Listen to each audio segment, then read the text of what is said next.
तल्ली दुर्गा भवानी कोल्लू विन्नाई पुण्यभूमि पे मी अंदरीनी कलवड़म नाको आनंदमुहा उन्नति आंध्र प्रदेश के राज्यपाल सैयद अब्दुल नजीर जी, मुख्यमंत्री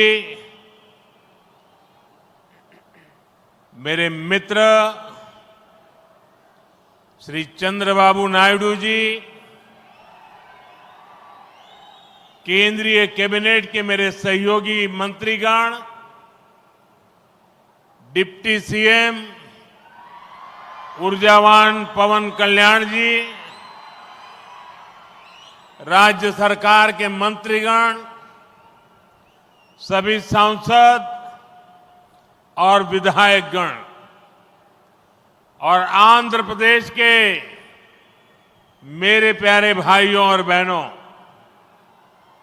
आंध्र प्रदेश गवर्नर सैयद अब्दुल नजीर गारू, मुख्यमंत्री ना मित्रुలు చంద్రబాబు నాయుడు గారు, కేంద్ర మంత్రివర్గంలో నా సహచర మంత్రులు, డిప్యూటీ ముఖ్యమంత్రి శక్తివంతుడు పవన్ కళ్యాణ్ గారు, రాష్ట్ర మంత్రులు, ఎంపీలు, ఎమ్మెల్యేలు మరియు ఆంధ్రప్రదేశ్ రాష్ట్రానికి చెందిన నా ప్రియమైన సోదర సోదరీమణులారా, आज जब मैं इस अमरावती की पुण्य भूमि पर खड़ा हूं तो मुझे केवल एक शहर नहीं दिख रहा, मुझे एक सपना सच होते दिख रहा है।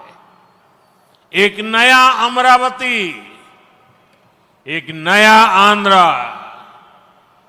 अमरावती वो धरती है जहां परंपरा और प्रगति दोनों साथ चलते हैं, जहां बौद्ध विरासत की शांति भी है और विकसित भारत के निर्माण की ऊर्जा भी है। आज यहां करीब 60,000 करोड़ रुपए के प्रोजेक्ट का शिलान्यास और लोकार्पण किया गया है। ये प्रोजेक्ट सिर्फ कंक्रीट का निर्माण नहीं है, ये आंध्र प्रदेश के आकांक्षाओं की, विकसित भारत की उम्मीदों की मजबूत नींव भी है। मैं भगवान वीरभद्र, भगवान अमरलिंगेश्वर और तिरुपति बालाजी के चरणों में प्रणाम करते हुए आंध्र प्रदेश की सम्मानित जनता को बहुत बहुत बधाई देता हूं। मुख्यमंत्री चंद्रबाबू नायडू गारू और पवन कल्याण जी को भी मैं बहुत बहुत शुभकामनाएं देता हूं। అమరావతి అనే పుణ్యభూమిపై ఈ రోజు నేను నిలబడి ఉన్నప్పుడు నాకు కనిపిస్తున్నది ఒక నగరం మాత్రమే కాదు, నాకు ఒక కల నిజమవుతుంది అన్న భావన కలుగుతుంది। ఒక కొత్త అమరావతి, ఒక కొత్త ఆంధ్రప్రదేశ్। అమరావతి అంటే సాంప్రదాయం మరియు పురోగతి కలిసి నడిచే భూమి। ఇక్కడ బౌద్ధ వారసత్వం యొక్క శాంతి ఉంది, అలాగే వికసిత భారతదేశాన్ని నిర్మించుకోగలిగిన శక్తి కూడా ఉంది। ఇవాళ సుమారు 60,000 కోట్ల రూపాయలు విలువైన ప్రాజెక్టులకి శంకుస్థాపనలు మరియు ప్రారంభోత్సవ కార్యక్రమాలు చేస్తున్నాం। ఇవి కేవలం కాంక్రీట్ నిర్మాణాలు మాత్రమే కావు, ఇవి ఆంధ్రప్రదేశ్ ఆశలకు మరియు వికసిత భారతదేశ ఆశయాలకు ఒక బలమైన పునాది వేయబోతుంది। నేను వీరభద్ర స్వామికి, అమరలింగేశ్వర స్వామికి మరియు తిరుపతి వెంకన్న స్వామికి వారి పాదాలకి నమస్కరిస్తూ ఆంధ్రప్రదేశ్ ప్రజలకు హృదయపూర్వక శుభాకాంక్షలు తెలియజేసుకుంటున్నాను। అలానే ముఖ్యమంత్రి చంద్రబాబు నాయుడు గారికి, పవన్ కళ్యాణ్ గారికి నా ప్రత్యేక శుభాకాంక్షలు తెలియజేస్తున్నాను। साथियों, हम सब जानते हैं इंद्रलोक की राजधानी का नाम अमरावती था और अब अमरावती आंध्र प्रदेश की राजधानी है। ये सिर्फ संयोग नहीं है, ये स्वर्ण आंध्रा के निर्माण का भी शुभ संकेत है। स्वर्ण आंध्र विकसित भारत की राह को मजबूत करेगा और अमरावती स्वर्ण आंध्र के विजन को ऊर्जा देगी। अमरावती केवलम ओक नगरम का दो, अमरावती ओक शक्ति आंध्र प्रदेश नो आधुनिक प्रदेश का मार्चे शक्ति आंध्र प्रदेश नो अधुनातन प्रदेश गा मार्चे शक्ति। మిత్రులారా, ఇంద్రుడు తాలూకా రాజధాని పేరు అమరావతి అని మన అందరికీ కూడా తెలుసు.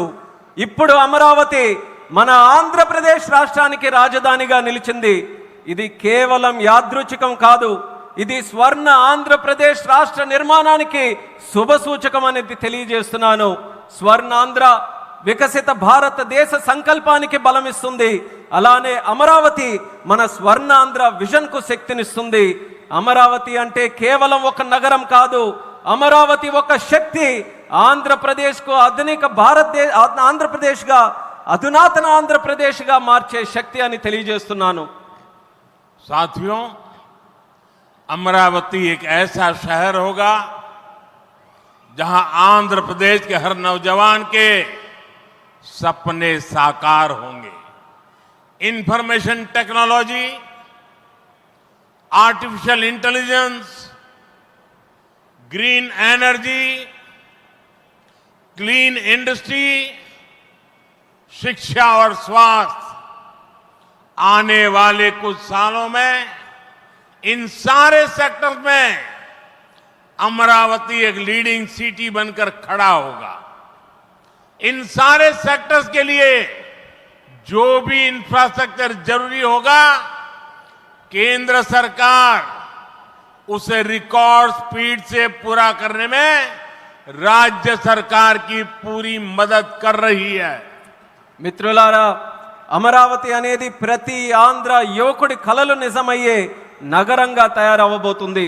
Information technology, artificial intelligence, green energy, clean industries, విద్య, ఆరోగ్య రంగాల్లో రానున్న రోజుల్లో అమరావతి దేశంలోనే ప్రధాన నగరంగా నిలవబోతుంది. ఈ రంగాల కోసం అవసరమైన మౌలిక వసతులు నిర్మించడానికి కేంద్ర ప్రభుత్వం రికార్డు స్పీడ్తో పనులు పూర్తి చేయడానికి రాష్ట్ర ప్రభుత్వానికి సంపూర్ణ సహకారం అందించబోతుందని తెలియజేస్తున్నాను. अभी हमारे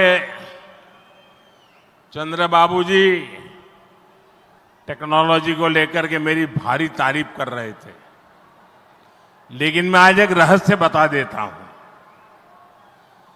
जब मैं गुजरात में नया नया मुख्यमंत्री बना तो मैं बाबू हैदराबाद में बैठ करके किस किस प्रकार के इनिशिएटिव ले रहे हैं उसका बड़ा बारीकी से अध्ययन करता था और मैं उसमें से बहुत कुछ सीखता था और उसे आज मुझे लागू करने का अवसर मिला है। मैं लागू कर रहा हूं। ఇప్పుడు చంద్రబాబు గారు మీరందరి ముందు నాకు టెక్నాలజీ నాతో మొదలైందన్నట్టుగా ప్రశంసిస్తున్నారు. కానీ నేను మీ అందరికీ కూడా ఒక రహస్యం చెప్తాను. నేను సరికొత్తగా ముఖ్యమంత్రి అయినటువంటి రోజుల్లో గుజరాత్లో ఉన్నప్పుడు అప్పుడు చంద్రబాబు నాయుడు గారు ఆంధ్రప్రదేశ్లో హైదరాబాద్లో ఐటీని ఏ రకంగా డెవలప్ చేస్తున్నారో నేను క్లోజ్గా అబ్జర్వ్ చేసి అధికారులను కూడా పెట్టి అబ్జర్వ్ చేయించి ఆ రోజు నేను చాలా దగ్గరగా తెలుసుకున్నటువంటి విషయాలు మళ్ళీ తిరిగి ఈరోజు ఆంధ్రప్రదేశ్కి వచ్చి మళ్ళీ మీ అందరి ముందు ఈరోజు నేను చేయగలుగుతున్నానన్నది తెలియజేస్తున్నాను. और मैं अपने अनुभव से कहता हूं, फ्यूचर टेक्नोलॉजी हो,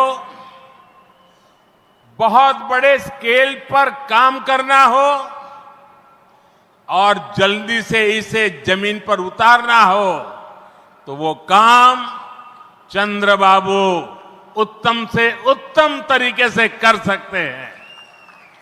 అలాగే నా అనుభవంతో చెప్తున్నాను, పెద్ద స్కేల్లో ప్రాజెక్టులు చేయాలన్నా తొందరగా అవి పూర్తి చేయాలన్నా మంచి క్వాలిటీతో అవన్నీ కూడా పూర్తి చేయాలన్నా దేశంలో చంద్రబాబు నాయుడు గారి కంటే దాంట్లో మిన్న మరెవ్వరూ కూడా లేరు అనేది ఈ సభాముఖంగా తెలియజేస్తున్నాను. साथियों, 2015 में मुझे प्रजा राजधानी का शिलान्यास करने का अवसर मिला था। बीते सालों में केंद्र सरकार ने हर प्रकार से अमरावती के लिए मदद दी है। यहां बेसिक इंफ्रास्ट्रक्चर के निर्माण के लिए सभी कदम उठाए गए हैं। अब चंद्रबाबू गारू के नेतृत्व में राज्य सरकार बनने के बाद सारे ग्रह जो लगे थे अब हट गए हैं। यहां विकास कार्यों में तेजी आ गई है। हाई कोर्ट, विधानसभा, सेक्रेटेरिएट, राजभवन, ऐसी कई जरूरी बिल्डिंग बनाने के कामों को भी प्राथमिकता दी जा रही है। మిత్రులారా 2015లో ప్రజల రాజధానిగా అమరావతికి నేను శంకుస్థాపన చేశాను. గత 10 ఏళ్లలో కేంద్ర ప్రభుత్వం అమరావతికి అన్ని రకాలుగా మద్దతుగా నిలిచింది. ఇక్కడ మౌలిక వసతుల నిర్మాణానికి అవసరమైన ప్రతి అడుగు కూడా వేసింది. ఇప్పుడు చంద్రబాబు నాయుడు గారి నాయకత్వంలో ప్రభుత్వం ఏర్పడిన తర్వాత అభివృద్ధి మరింత వేగంతో ముందుకు వెళ్తుంది. ఇక్కడ హైకోర్టు, అసెంబ్లీ, సచివాలయం, రాజ్భవన్ వంటి అవసరమైన నిర్మాణాలకు ప్రస్తుతం ప్రాధాన్యత ఇస్తుంది. साथियों, एनटीआर गारू ने विकसित आंध्र प्रदेश का सपना देखा था। हमें मिलकर अमरावती को, आंध्र प्रदेश को विकसित भारत का ग्रोथ इंजन बनाना है। हमें एनटीआर गारू का सपना पूरा करना है। चंद्रबाबू गारू, ब्रदर पवन कल्याण, इदी मनमू చెయ్యాలి, ఇది మనమే చెయ్యాలి. మిత్రులారా, ఎన్టీఆర్ గారు వికసిత్ ఆంధ్రప్రదేశ్ కోసం కల కన్నారు. మనమందరం కలిసి అమరావతి మరియు ఆంధ్రప్రదేశ్ని వికసిత భారతదేశానికి గ్రోత్ ఇంజిన్గా తయారు చేయాలి. మనం ఎన్టీఆర్ గారి కలల్ని నిజం చేయాలి. నారా చంద్రబాబు నాయుడు గారు, అలాగే సోదరులు పవన్ కళ్యాణ్ గారు, ఇది మనం చేయాలి, ఇది మనమే చేయాలి. साथियों, बीते 10 सालों में भारत ने देश में फिजिकल, डिजिटल और सोशल इंफ्रास्ट्रक्चर पर विशेष बल दिया है। भारत आज दुनिया के उन देशों में शामिल है जहां का इंफ्रास्ट्रक्चर तेज गति से आधुनिक हो रहा है। इसका फायदा आंध्र प्रदेश को भी मिल रहा है। आज भी रेल और रोड से जुड़े हजारों करोड़ के प्रोजेक्ट आंध्र प्रदेश को मिले हैं। మిత్రులారా, గత 10 ఏళ్లలో భారతదేశం ఫిజికల్, డిజిటల్ మరియు సోషల్ ఇన్ఫ్రాస్ట్రక్చర్ పై ప్రత్యేక దృష్టి సారించింది. ఇప్పుడు భారత్ ప్రపంచంలో అత్యంత వేగంగా మౌలిక వసతులు అభివృద్ధి చెందుతున్నటువంటి దేశాల్లో ఒకటిగా నిలుచుంది. ఇది ఆంధ్రప్రదేశ్కు కూడా ప్రయోజనంగా మారబోతుంది.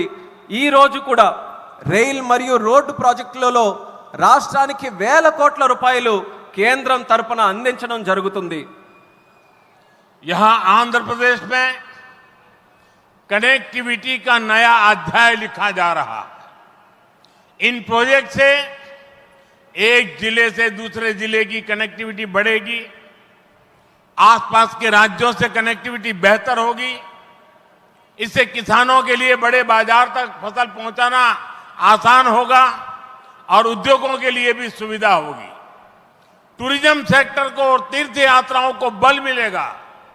जैसे रेनीगुंटा नायडूपेटा हाईवे से तिरुपति बालाजी के दर्शन आसान होंगे। लोग बहुत कम समय में वेंकटेश्वर स्वामी के दर्शन कर पाएंगे। ఆంధ్రప్రదేశ్లో కనెక్టివిటీకి ఒక కొత్త అధ్యాయం మొదలవబోతుంది. ఈ ప్రాజెక్టులతో ఒక జిల్లాకు మరొక జిల్లాకు కనెక్టివిటీ పెరుగుతుంది. పక్క రాష్ట్రాలతో కూడా అనుసంధానం ఏదైతే ఉందో అది కూడా మెరుగు కాబోతుంది. ఈ ప్రాజెక్టుల వల్ల రైతులకి పెద్ద మార్కెట్లకు తక్కువ సమయంలో తమ పంటని తీసుకొని వెళ్ళడానికి సులభం అవుతుంది. అలాగే ఉద్యోగస్తులు మరియు పారిశ్రామికులు కూడా సౌకర్యం కలుగుతుంది. పర్యాటకం, తీర్థయాత్రలకి ఆ రంగాలకి కూడా ఉపయోగపడుతుంది. ఉదాహరణకు రేణుగుంట నుంచి నాయుడుపేట కొత్త హైవే ఏదైతే ఉందో దాని ద్వారా తిరుపతి వెంకన్న స్వామి వారి దర్శనం చాలా సులభంగా మనకు అవుతుంది. తక్కువ సమయంలో ప్రజలు ఆ స్వామి వారిని దర్శనం చేసుకొని ఆ అవకాశం పొందుతారని కూడా తెలియజేస్తున్నాను. साथियों, दुनिया में जो भी देश तेजी से विकसित हुए हैं उन्होंने अपनी रेलवे पर बहुत अधिक बल दिया है। बीता दशक भारत में रेलवे के ट्रांसफॉर्मेशन का रहा है। भारत सरकार ने आंध्र प्रदेश में रेलवे के विकास के लिए रिकॉर्ड पैसे भेजे हैं। वर्ष 2009 से 2014 तक आंध्र प्रदेश और तेलंगाना के लिए रेलवे का कुल बजट 900 करोड़ रुपए से भी कम था, जबकि आज सिर्फ आंध्र का ही रेल बजट 9000 करोड़ रुपए से ज्यादा का है, यानी करीब 10 गुना से ज्यादा की बढ़ोतरी हुई है. మిత్రులారా, ప్రపంచంలో వేగంగా అభివృద్ధి చెందిన దేశాలు ఏవైతే ఉన్నాయో అవన్నీ కూడా తమ రైల్వే మీద చాలా ప్రాముఖ్యత సారించారు. గత దశాబ్దంలో భారతదేశంలో కూడా రైల్వే మీద ఎక్కువగా పరివర్తన జరిగింది. కేంద్ర ప్రభుత్వం ఆంధ్రప్రదేశ్ రైల్వే అభివృద్ధికి కూడా రికార్డు స్థాయిలో నిధులు మంజూరు చేయడం జరిగింది. 2009 నుంచి 14 వరకు ఆంధ్రప్రదేశ్ మరియు తెలంగాణ కలిసి ఉన్నప్పుడు రాష్ట్రం తాలూకా బడ్జెట్ కేవలం 900 కోట్లు కూడా ఉండేది కాదు. కానీ ఇప్పుడు కేవలం ఆంధ్రప్రదేశ్కు మాత్రమే రైల్వే బడ్జెట్ 9000 కోట్ల దాటి ఈరోజు అందిస్తున్నాం. అంటే ముందు కంటే 10 రెట్లు ఎక్కువ బడ్జెట్ అభివృద్ధి జరుగుతుందని తెలియజేస్తున్నాను. साथियों, रेलवे के बढ़े हुए बजट से आंध्र प्रदेश में रेलवे का 100% इलेक्ट्रिफिकेशन हो चुका है. यहां 8 जोड़ी आधुनिक वंदे भारत ट्रेनें चल रही है. साथ ही आधुनिक सुविधाओं वाली अमृत भारत ट्रेन भी आंध्र प्रदेश से होकर गुजरती है. बीते 10 साल में आंध्र प्रदेश में 750 से अधिक रेल फ्लाईओवर और अंडरपास बनाए गए हैं. इसके अलावा आंध्र प्रदेश के 70 से ज्यादा रेलवे स्टेशनों को अमृत भारत स्टेशन योजना के तहत विकसित किया जा रहा है. మిత్రులారా, ఈ పెంచిన రైల్వే బడ్జెట్ వల్ల ఆంధ్రప్రదేశ్లో 100% ఎలక్ట్రిఫికేషన్ మనం పూర్తి చేసుకున్నాం. ఇక్కడ 8 సరికొత్త వందే భారత్ ట్రైన్లు ప్రారంభమయ్యాయి. దానితో పాటు ఆధునిక వసతులతో కలిగి ఉన్న అమృత్ భారత్ రైళ్లు కూడా ఆంధ్రప్రదేశ్ నుంచి వెళ్తుంది. గత 10 ఏళ్లలో 750 కంటే ఫ్లైఓవర్ బ్రిడ్జ్లు కానీ అండర్ పాసేజీలు కానీ రైల్వేస్లో నిర్మించబడింది. అంతేకాకుండా 70కి పైగా రైల్వే స్టేషన్లు మన ఆంధ్రప్రదేశ్ రాష్ట్రంలో అమృత్ భారత్ స్టేషన్ పథకం కింద అభివృద్ధి కూడా చేస్తున్నామని తెలియజేస్తున్నాను. साथियों, इंफ्रास्ट्रक्चर के लिए जब इतने सारे काम होते हैं तो उसका बहुत मल्टीप्लायर इफेक्ट होता है. इंफ्रास्ट्रक्चर के निर्माण में जो रॉ मटेरियल लगता है उसे मैन्युफैक्चरिंग इंडस्ट्री को बल मिलता है. सीमेंट का काम हो, स्टील का काम हो, ट्रांसपोर्टेशन का काम हो, ऐसे हर सेक्टर को इससे फायदा होता है. इंफ्रास्ट्रक्चर विकास का सीधा लाभ हमारे नौजवानों को होता है, उन्हें ज्यादा रोजगार मिलते हैं. आंध्र प्रदेश के भी हजारों युवाओं को इन इंफ्रा प्रोजेक्ट से रोजगार के नए मौके मिल रहे हैं. మిత్రులారా, ఇంత భారీ స్థాయిలో మౌలిక వసతులు అభివృద్ధి జరగడం వల్ల ఆర్థిక వ్యవస్థలో మల్టీప్లయర్ ఎఫెక్ట్ ఏర్పడుతుంది. నిర్మాణ రంగంలో కావలసిన రా మెటీరియల్స్ సిమెంట్ అయినా, స్టీల్ అయినా, రవాణా వంటి రంగాలకు గణనీయమైన డిమాండ్ ఏర్పడుతుంది. దీనివల్ల తయారీ పరిశ్రమలకు బలం ఏర్పడుతుంది. ఈ పరిశ్రమల ద్వారా మన యువతకు నేరుగా ఉద్యోగ అవకాశాలు పెరుగుతాయి. ఆంధ్రప్రదేశ్లో వేలాది మంది యువకులకు ఈ ప్రాజెక్టుల వల్ల సరికొత్త ఉపాధి అవకాశాలు కూడా లభిస్తాయని తెలియజేస్తున్నాను. साथियों, मैंने लाल किले से कहा था कि विकसित भारत का निर्माण गरीब, किसान, नौजवान और नारी शक्ति इन 4 पिलर्स पर होगा. एनडीए सरकार की नीति के केंद्र में 4 पिलर सबसे अहम है. हम विशेषकर किसानों के हितों को बड़ी प्राथमिकता देते हुए काम कर रहे हैं. किसानों की जेब पर बोझ ना पड़े, और इसलिए बीते 10 सालों में केंद्र सरकार ने सस्ती खाद देने के लिए करीब 12 लाख करोड़ रुपए खर्च किए। हजारों नए और आधुनिक बीज भी किसानों को दिए। पीएम फसल बीमा स्कीम के तहत आंध्र प्रदेश के किसानों को अब तक 5,500 करोड़ रुपए का क्लेम मिल चुका है। पीएम किसान सम्मान निधि के तहत भी आंध्र के लाखों किसानों के खाते में 17,500 करोड़ रुपए से ज्यादा पहुंचे हैं। మిత్రులారా, నేను ఎర్రకోట నుంచి స్పష్టంగా చెప్పాను, వికసిత్ భారత్ నిర్మాణం కావాలంటే పేదవాడు, రైతు, యువకుడు, మహిళా శక్తి ఈ 4 స్తంభాలపై ఆధారపడి ఉంటుంది. ఎన్డీఏ ప్రభుత్వ విధానాల్లో కూడా ఈ 4 స్తంభాలు కేంద్ర బిందువుగా పెట్టుకొని పనిచేస్తున్నాం. రైతు ప్రయోజనాలు అత్యంత ప్రాధాన్యత తీసుకుంటూ మేమందరం కూడా కేంద్రంలో పనిచేస్తున్నాం. రైతు జేబులకి భారం పడకుండా ఆ ఉద్దేశంతో గత 10 ఏళ్లలో ఎరువుల కోసం ఏకంగా 12 లక్షల కోట్ల రూపాయలు ఖర్చు కేంద్ర ప్రభుత్వం చేసింది. 1000కి పైగా సరికొత్త మరియు ఆధునిక విత్తనాలు కూడా రైతులకి అందించబడ్డాయి. పీఎం పంట బీమా యోజన కింద ఆంధ్రప్రదేశ్ రైతులకు ఇప్పటి వరకు 5,500 కోట్లు నష్టపరిహారం కూడా చెల్లించాం. పీఎం కిసాన్ సమ్మాన్ నిధి ద్వారా లక్షలాది మంది ఆంధ్రప్రదేశ్ రైతుల ఖాతాల్లో 17,500 కోట్ల వరకు వాళ్ళందరికీ కూడా నిధులు జమ చేశామన్నది గర్వంగా తెలియజేస్తున్నాను. साथियों, आज पूरे देश में सिंचाई के प्रोजेक्ट्स का जाल बिछाया जा रहा है। रिवर लिंकिंग का काम भी, उसका अभियान भी शुरू किया गया है। हमारा लक्ष्य है कि हर खेत को पानी मिले, किसानों को पानी की दिक्कत ना हो। यहां नई सरकार बनने के बाद पोलवरम प्रोजेक्ट में भी नई गति आई है। आंध्र प्रदेश के लाखों करोड़ों लोगों का इस प्रोजेक्ट से जीवन बदलने वाला है। पोलवरम प्रोजेक्ट तेजी से पूरा हो, इसके लिए केंद्र के एनडीए सरकार से राज्य सरकार को पूरी मदद दी जा रही है. మిత్రులారా, దేశవ్యాప్తంగా ఇరిగేషన్ ప్రాజెక్టులు నిర్మిస్తున్నాం. అలాగే నదుల అనుసంధాన కార్యక్రమం కూడా మేము ప్రారంభించాం. మా లక్ష్యం ప్రతి పొలానికి నీరు అందించాలి, రైతుకి నీటి సమస్య అనేది రాకూడదు. ఇప్పుడు రాష్ట్రంలో ఎన్డీఏ ప్రభుత్వం ఏర్పడిన తర్వాత పోలవరం ప్రాజెక్టు పనుల్లో కూడా వేగం మరింత పుంజుకుంది. ఈ ప్రాజెక్టు ద్వారా లక్షలాది కోట్లాది మంది ప్రజలు, రైతుల తాలూకా జీవితం మారబోతుంది. పోలవరం ప్రాజెక్టు త్వరగా పూర్తవ్వాలని కేంద్ర ఎన్డీఏ ప్రభుత్వం అలాగే రాష్ట్ర ఎన్డీఏ ప్రభుత్వం పూర్తిగా సహకారంతో కలిసిమెలిసి పనిచేస్తాయని తెలియజేస్తున్నాను. साथियों, आंध्र की धरती ने दशकों से भारत को स्पेस पावर बनाने में बहुत बड़ी भूमिका निभाई है.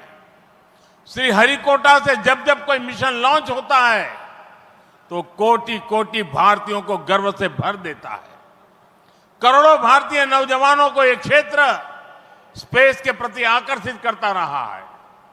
अब आज देश को, हमारे डिफेंस सेक्टर को मजबूत करने वाला नया संस्थान भी मिला है. कुछ देर पहले हमने डीआरडीओ की नई मिसाइल टेस्टिंग रेंज की आधारशिला रखी है. नागरा लंका में बनने जा रही नवदुर्गा टेस्टिंग रेंज मां दुर्गा की तरह देश की डिफेंस पावर को शक्ति देगी. मैं इसके लिए भी देश के वैज्ञानिकों को, आंध्र प्रदेश के लोगों को बधाई देता हूं. మిత్రులారా, మన ఆంధ్ర భూమి దశాబ్దాలుగా భారతదేశానికి అంతరిక్ష శక్తి అవతరించడంలో ప్రధాన పాత్ర పోషిస్తుంది. శ్రీహరికోట నుంచి లాంచ్ అయ్యే ప్రతి రాకెట్ ప్రయోగం కోట్లాది మంది భారతీయుల్ని గర్వపడేలా చేస్తుంది. అలాగే కోట్లాది మంది భారతదేశ యువకులను ఈ అంతరిక్ష రంగం ఇప్పుడు ఆకర్షిస్తుంది. ఇప్పుడు దేశ రక్షణను బలోపేతం చేసే ఒక కొత్త సంస్థను కూడా మనం ప్రారంభిస్తున్నాం. కొద్దిసేపటి క్రితం డిఆర్డిఓ నవదుర్గ మిసైల్ లాంచింగ్ రేంజ్కి శంకుస్థాపన చేశాం. నాగాలంకలో నిర్మించబోయే ఈ కేంద్రం మన కనకదుర్గమ్మల దేశ రక్షణకు శక్తిని నిరంతరం కూడా ఇస్తుంది. ఇందుకు శాస్త్రవేత్తలకు ఆంధ్ర రాష్ట్ర ప్రజలకు హృదయపూర్వకమైనటువంటి అభినందనలు నేను తెలియజేస్తున్నాను. साथियों, आज भारत की ताकत सिर्फ हमारे हथियार ही नहीं है, बल्कि हमारी एकता भी है। एकता का यही भाव हमारे एकता मॉल्स में मजबूत होता है। देश के अनेकों शहरों में एकता मॉल्स बनाए जा रहे हैं। मुझे खुशी है कि अब विशाखापट्टनम में भी एकता मॉल बनेगा। इस एकता मॉल में देश भर के कारीगरों, हस्तशिल्पियों के बड़े प्रोडक्ट एक ही छत के नीचे मिलेंगे। ये भारत की डायवर्सिटी से सबको जोड़ेगा। एकता मॉल से लोकल इकोनॉमी को भी गति मिलेगी और एक भारत श्रेष्ठ भारत की भावना की भी और अधिक मजबूत होगी। మిత్రులారా, ఈ రోజు భారత్ యొక్క శక్తి కేవలం ఆయుధాల్లోనే లేదు, మన ఐక్యతలో కూడా ఉంటుంది. ఈ ఐక్యత భావమే మన ఏక్తా మాల్స్ కు మరింత బలోపేతం చేస్తుంది. దేశంలో అనేక నగరాల్లో ఈ మాల్స్ ని మనం నిర్మించబోతున్నాం. ఇప్పుడు విశాఖపట్నంలో కూడా ఒక ఏక్తా మాల్ నిర్మించడం కోసం మనం ఈరోజు శంకుస్థాపన చేశాం. దానికి నాకెంతో ఆనందంగా ఉంది. ఇక్కడ దేశవ్యాప్తంగా ఉన్న హస్త కళాకారులు వాళ్ళ ఉత్పత్తులు ఒకే చోట అందుబాటులో మనకు ఉంటాయి. ఈ మాల్ భారత వైవిధ్యాన్ని అనుసంధానిస్తుంది. లోకల్ ఎకానమీకి కూడా ప్రోత్సాహం ఇచ్చేలా ఈ మాల్ నడుస్తుంది. అలాగే ఏక్ భారత్ శ్రేష్ఠ భారత్ అనే భావనను మరింత బలోపేతం చేస్తుందని తెలియజేస్తున్నాను. साथियों, अभी हमने चंद्रबाबू जी को सुना. उन्होंने 21 जून अंतर्राष्ट्रीय योगा दिवस की चर्चा की. मैं चंद्रबाबू का, आंध्र की सरकार का और आंध्र के लोगों का आभारी हूं कि आपने अंतर्राष्ट्रीय योग दिवस के लिए देश का प्रमुख कार्यक्रम आंध्र में करने के लिए निमंत्रण दिया. मैं इसके लिए आपका आभार व्यक्त करता हूं और जैसा आपने कहा है, मैं स्वयं भी 21 जून को आंध्र के लोगों के साथ योग करूंगा और दुनिया का एक कार्यक्रम यहां पर होगा. इस कार्यक्रम का महत्व इसलिए भी है कि अंतर्राष्ट्रीय योग दिवस का 10 साल की यात्रा का ये 10वीं साल का महत्वपूर्ण पड़ाव है. पूरे विश्व में योग के प्रति एक आकर्षण है. इस बार पूरी दुनिया 21 जून को आंध्र की तरफ देखेगी और मैं चाहूंगा कि आने वाले 50 दिन पूरे आंध्र में योग को लेकर के एक जबरदस्त वातावरण बने, स्पर्धाएं हो और वर्ल्ड रिकॉर्ड करने का काम आंध्र प्रदेश करके पूरी दुनिया को चकित कर दे. और मैं मानता हूं चंद्रबाबू जी के नेतृत्व में ये होके रहेगा. మిత్రులారా, ఇప్పుడే మనం చంద్రబాబు నాయుడు గారిని విన్నాం. అంతర్రాష్ట్రీయ యోగా దినం జూన్ 21న మనం చేసుకోబోతున్నాం. దానికి చంద్రబాబు నాయుడు గారికి, ఏపీ గవర్నమెంట్కి, అలాగే రాష్ట్ర ప్రజలకి అందరికీ కూడా నేను ధన్యవాదాలు తెలియజేసుకుంటున్నాను నన్ను ఆ రోజు ఇక్కడ ఆహ్వానించినందుకు. ఆ రోజు తాలూకా ప్రత్యేకత ఏంటంటే, మనం జూన్ 21 యోగా దినం, ప్రపంచ యోగా దినం ప్రకటించి 10 సంవత్సరాలు కాబోతుంది. ఆ రోజు కేవలం ఆంధ్రాలో యోగా ప్రచారం చేయడమే కాదు, ప్రపంచం మొత్తం ఉన్నటువంటి ప్రజలందరూ కూడా ఆంధ్రప్రదేశ్ రాష్ట్రం వైపు చూసేలా మనం అందరం కూడా చేయాలి. అది చేయాలనంటే ఈ ఉన్నటువంటి 50 రోజులు ఏదైతే ఉందో, ప్రతి ఊరిలో, ప్రతి గ్రామంలో, ప్రతి వీధిలో కూడా, ప్రతి ఇంటిలో కూడా యోగాని మరింత ప్రాముఖ్యత తీసుకొని వచ్చే విధంగా కార్యక్రమాలు చేస్తూ వరల్డ్ రికార్డు సాధించే విధంగా ఈ 50 రోజులు కూడా మనం అందరం వినియోగించుకోవాలి.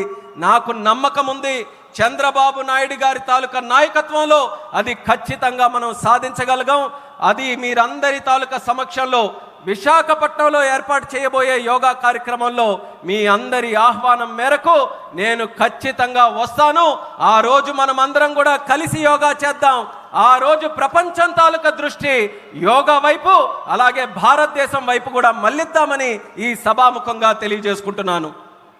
साथियों, आंध्र प्रदेश में ना तो सपने देखने वालों की कमी है और न ही सपनों को साकार करने वाले कम है। मैं विश्वास के साथ कह सकता हूं, आज आंध्र प्रदेश सही राह पर चल रहा है। आंध्र ने सही स्पीड पकड़ ली है। अब ग्रोथ की स्पीड को हमें लगातार तेज करते रहना है। और मैं कह सकता हूं, जैसा बाबू ने 3 साल में अमरावती के निर्माण का जो सपना देखा है, इसका मतलब ये 3 साल की सिर्फ अमरावती की गतिविधि आंध्र प्रदेश के जीडीपी को कहां से कहां पहुंचा देगी, ये मैं साफ देख रहा हूं। मैं आंध्र प्रदेश की जनता को, यहां जो मेरे सहयोगी बैठे हैं, सभी को फिर आश्वस्त करता हूं, आंध्र प्रदेश की प्रगति के लिए आप मुझे हमेशा अपने साथ कंधे से कंधा मिलाकर चलते हुए देखेंगे। एक बार फिर आप सभी को बहुत बहुत शुभकामनाएं। मी अंदरी आशीर्वादमुतो ఈ కుటుంబీ ఆంధ్రప్రదేశ్ అభివృద్ధికి కట్టుబడి ఉన్నది. ధన్యవాద్. మిత్రులారా, ఆంధ్రప్రదేశ్లో కలలు కనే వాళ్ళ సంఖ్య తక్కువేమీ కాదు. అలానే ఆ కలలను నిజం చేసే వాళ్ళకి కూడా తక్కువేమీ కాదు. నేను నమ్మకంతో చెప్తున్నాను, ఇవాళ ఆంధ్రప్రదేశ్ ఒక సరైన మార్గంలో నడుస్తుంది. అలానే సరైన వేగంతో ముందుకు వెళ్తుంది. ఈ అభివృద్ధి వేగాన్ని మనమందరం కొనసాగించాలి, అలానే పెంచుతూ ఉండాలి. ఇప్పుడే చంద్రబాబు నాయుడు గారు మాట్లాడుతూ చెప్పారు, 3 సంవత్సరాల్లో అమరావతి తాలూకా పనుల్ని పూర్తి చేస్తామని. నేను ఊహిస్తున్నాను, 3 సంవత్సరాల్లో అమరావతి పూర్తయిన తర్వాత ఆంధ్రప్రదేశ్ రాష్ట్రం తాలూకా జీడిపి ఏ స్థాయికి వెళ్తుందో ఒక్కసారి నేను ఊహించగలను. అది ఆంధ్రప్రదేశ్ రాష్ట్రం తాలూకా చరిత్రను మార్చబోతుందని తెలియజేస్తున్నాను. అందుకని ఆంధ్రప్రదేశ్ రాష్ట్ర ప్రజలకు, ఇక్కడ కూర్చున్న నా సహచరులకు నేను నమ్మకం కల్పిస్తున్నా, ఆంధ్రప్రదేశ్ రాష్ట్ర అభివృద్ధిలో మీ భుజంతో పాటు నా భుజం కూడా కలిపి పనిచేస్తానని నమ్మకంతో ఈ సందర్భంగా తెలియజేస్తున్నాను. మీ అందరికీ మరొక్కసారి నా హృదయపూర్వక శుభాకాంక్షలు తెలియజేస్తున్నాను. మీ అందరి ఆశీర్వాదంతో ఈ కూటమి ఆంధ్రప్రదేశ్ అభివృద్ధికి ఎల్లప్పుడూ కూడా కట్టుబడి ఉంటుంది. మీ అందరికీ కూడా నా ధన్యవాదాలు. భారత్ మాతా की జై. भारत माता की జై. भारत माता की జై. वंदे మాతరం. वंदे మాతరం. वंदे మాతరం. वंदे మాతరం. वंदे మాతరం. वंदे మాతరం. वंदे మాతరం. वंदे మాతరం.